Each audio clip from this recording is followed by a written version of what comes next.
Welcome back. It's OCD Awareness Week. That's obsessive compulsive disorder. Excuse me. A lot of people aren't really sure what it is or how common it is. And of course, there's a lot of misunderstandings around it as well. So psychiatrist Renee Renardi is here from Lakeside Center for Behavioral Change to just give us some insights into OCD. And this is kind of your specialty, right? This is my specialty. About 80% of folks that come to my practice come in for the treatment of obsessive compulsive disorder and related conditions. So this is very prevalent. It's the fourth most common mental health condition. So we're talking about thousands and thousands of people. This affects approximately about 3% of the population. So when we look at Fargo-Moorhead area, that ends up being about 7,000 people just in our area that are affected by this condition. So it seems that it can be maybe sort of a nebulous diagnosis. What I mean is some people might think they have it but don't, but others.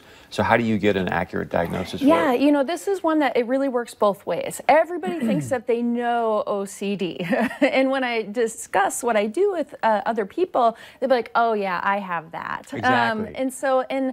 I mean, there's some mixed things with that. It's great that there isn't as much stigma attached to OCD, but OCD is a very serious condition. So, while we all have little sprinkles of this or that, OCD is something that causes a lot of impairment and distress for people. And it's not just about contamination, compulsive hand washing, or checking or putting things in order. Those things can be OCD, but there's lots of other variants of what OCD looks like. So at what point do you go, gosh, maybe I've got a challenge here. I need to go in and see somebody like yourself and get an accurate diagnosis? I think when it starts causing some impairment or distress, when you notice that this isn't just a preference anymore, but it feels more like a compulsion, something that you have to engage in, and it is distressing. There are consequences that go along with these compulsions. You end up having to go back multiple times, you know, to maybe for a checking compulsion. You end up being late.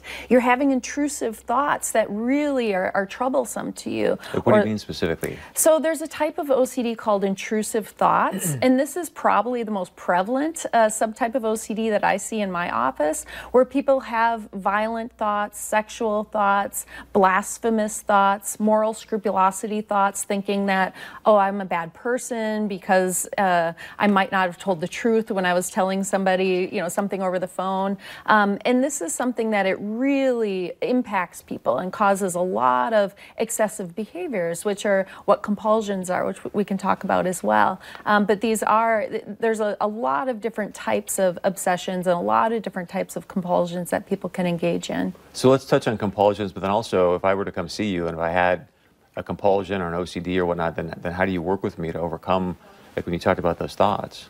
Well, so OCD is, like I said, it's a complex condition. So we look at what are obsessions. Our obsessions are intrusive, unwanted thoughts, images, or impulses. So if I have violent obsessions, I might be riding down the escalator at Shields and having the thought, I'm going to push this person in front of me and they're going to go tumbling down the escalator.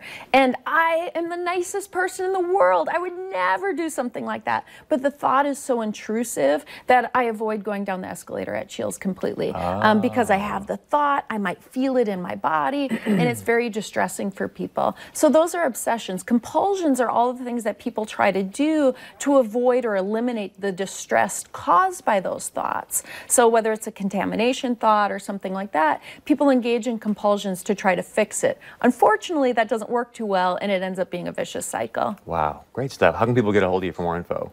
They can call me at my office, 701-356-1047. Thank you, Doc. Appreciate it. Thank you. All right, stay with us. Much more coming up right after this.